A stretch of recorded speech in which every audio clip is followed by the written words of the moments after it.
As well as providing technology solutions to the financial services industry, at Dunstan Thomas we like to build an understanding of the end user. Although often overlooked, today there are over 14 million Generation Xers, the group aged between 39 and 54. They sit between two better-known demographic groups, the baby boomers that came before them and the tech-savvy millennials that followed after them. By bringing the Dunstan Thomas camera out onto the streets of London and Liverpool and Bristol, we've added colour to the black and white statistics that we had from our survey and together formed a whole picture of the lives of Generation X. The honest answer is I don't really know how many pension pots I've got. I get literature through probably about 3 times a month. I know I've got one with Royal London, I know I've got one with Scottish Widows. They're worth very, very little, probably 25,000, and they go straight in the bin because if they depress me, because when I look at my projected income, once I retire, it's bad.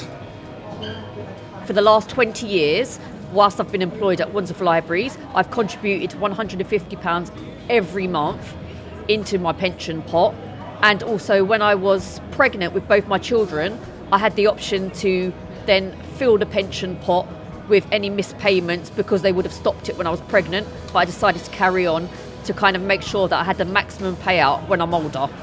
From my perspective, whilst my partner might be a bit upset that I don't really want to retire, and of course I probably will be forced to retire at some stage, I don't see it as a definitive step. I can still see myself doing stuff in the property industry or the other areas of my life which interest me, art and wine and stuff. So effectively, the SIP process and having a guaranteed income from a really good property, to me that's flexible and I understand it. We found that Generation X are undersaving for retirement. Dunstan Thomas's nationwide survey has shown that the average Generation X has a pension pot today of £186,000 and the average Generation Xer is contributing another £196 per month into that pension.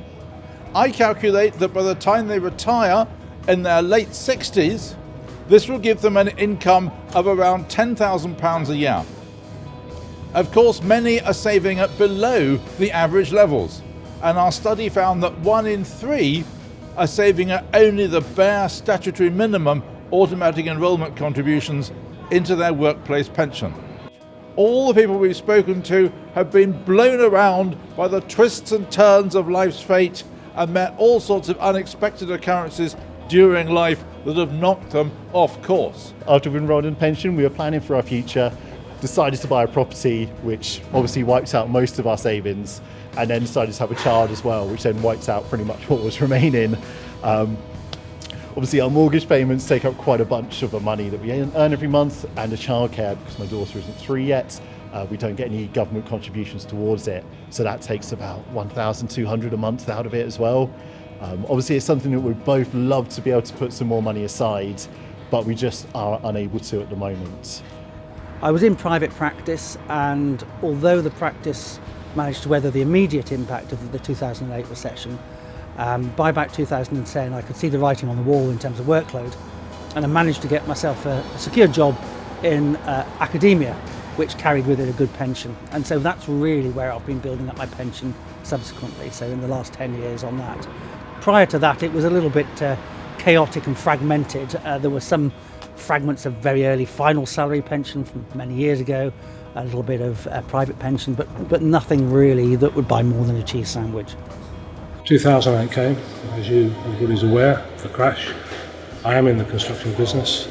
We were hit very hard, and I decided at that point that I would defer payment pensions for a while. I did employ a financial advisor. I should have taken his advice, gone back, because obviously within a few years we were well able to support putting money back into that fund, but I didn't. I had a personal pension with Allied Dunbar, which I stopped paying into when I had my daughter, so that was 2004. And I was on zero pay for 5 years. I took my civil service pension when I was 50 at a reduced rate, so I only get half amount. But I'd sooner have it now than wait 10 years. I've got half amount for the next 10 years. My lump sum just went into my bank, so it's just sitting in an ISA at the moment. I took redundancy in 2015, and again, that redundancy just went into my bank account. Where have all the financial advisors gone? Our survey told us that only 8% of Generation X today are talking to a financial advisor. And when we talk to people out on the streets, today they're talking about whether they're going to ask their friends for some advice on buy-to-let. But historically, they're very grateful for the advisors that they did meet earlier in their savings journey. In 2005, I talked to a financial advisor. It was through my bank, and he talked me into getting a pension.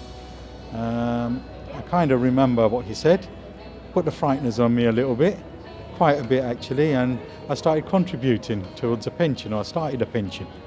It only lasted a few months though, because I had some other plans, which was to invest the money into a property, so I thought I could use it a bit more wisely, a bit better. So I stopped the pension, but they still kept taking my money for the next couple of months. I'm thinking about buying some buy-to-let properties. I have some friends who are involved in it. I have a friend who's involved in buy-to-lets here in London, and I have some who are involved in it in Lancashire. So I've been seeking advice from them, which is good advice. I would like to ideally start quite soon buying my first property, and then hopefully by the time I retire, which I'm hoping will be the age of 65, but realistically I don't think it's going to happen, because these buy-to-lets, they can take quite some time to buy. My approach to financial advice is DIY. I do not trust professionals. I do love to look at the Martin Lewis Money Supermarket website, and I like to get advice from there, but I also like to get advice from friends who we discuss quite a lot of financial products. And recently one of my friends has advised me on a savings app called Plum. Basically you can save and invest in stocks and shares, and you can put in as much money or a little amount of money per month. You can invest, or you can even withdraw if you're not happy, and it tells you what it would be like in 3 months or even a year. But it's also very good because it tells you how much you can put using your ISA. I think it's a very novel way to save. I think I've never been fortunate enough to have a financial advisor, but if I did manage to get hold of one, I'd love to get advice on the actual what I'm actually owed and how I can actually retire. When I found out what I was due from my pension scheme, it caused a lot of anxiety. It didn't seem a lot. So a lot of reassurance about that. Also, I'm due to inherit a property when my parents pass away, which hopefully won't be too soon. But I'd like to know the advice around what I can do to maximise any kind of potential from that. The two things I'd be looking for if I was to seek advice from a financial advisor would be consolidation, whether I'd be better off actually doing that, putting everything in one place, or perhaps leaving things as they are to spread the risk, because in the current climate there's probably something to be said for that. But the other thing would be ESG, which is the new buzz phrase for ethical investment. A lot of my funds are already in ethical funds anyway, and they do seem to be performing much better than the regular ones these days. So it'd be a question of asking for advice as to which of the ones I've got is actually the best performing one, to move everything perhaps into that one fund. This is the generation that has mixed DB with DC. Many Gen Xers in the early years of their career had final salary DB pensions, but as actuaries will tell you, providing a final salary pension for a young member of staff costs relatively little. Going forwards, Gen Xers will have money purchase DC pensions from now until retirement, and of course they will only have a shorter period of time for investment growth on those contributions. I currently work as a health policy officer with a professional body in North London. Basically, that pays towards a defined pension. At the moment, in that pension pot, I've got around £40,000. Previous to that employer, I was working for the NHS and also for the universities in London. Luckily, with those employers, I've got a final salary pensions, well, actually 3 final salary pensions. I'm not sure how much they're worth in total, but I do know from my last calculation that if I was to basically start cashing in the final salary pensions, they would be worth equivalent to around £12,000 per year at today's money. My position at the moment is I've got a workplace pension, which I'm contributing about £2,000 a year to.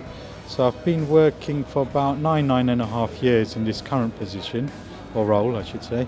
So I've got about 25,000 there in my pension, and I've got about 60,000 in savings in the bank. The pension scheme there is a very good pension scheme, mainly due to the fact I actually work for the trade union and they do look after their employees. I'm fortunate that I'm on a final salary pension, which is quite rare these days. So for me generally, I'm really happy with that and feel quite secure that I've got that. I've got a couple of other pensions which are also quite good, frozen at the moment. My first pension was when I worked for British Rail. I worked for them for 7 years on the civil engineers, so I had a pension with those, which is now frozen. Also worked for Royal Mail for 4 years, so again another decent pension, and again frozen. Alongside the savings, the pension, the cash ISA, the junior cash ISAs I have for my children, the hope of the legacy of my parents' property, I also like to gamble. I do like a flutter on the horses.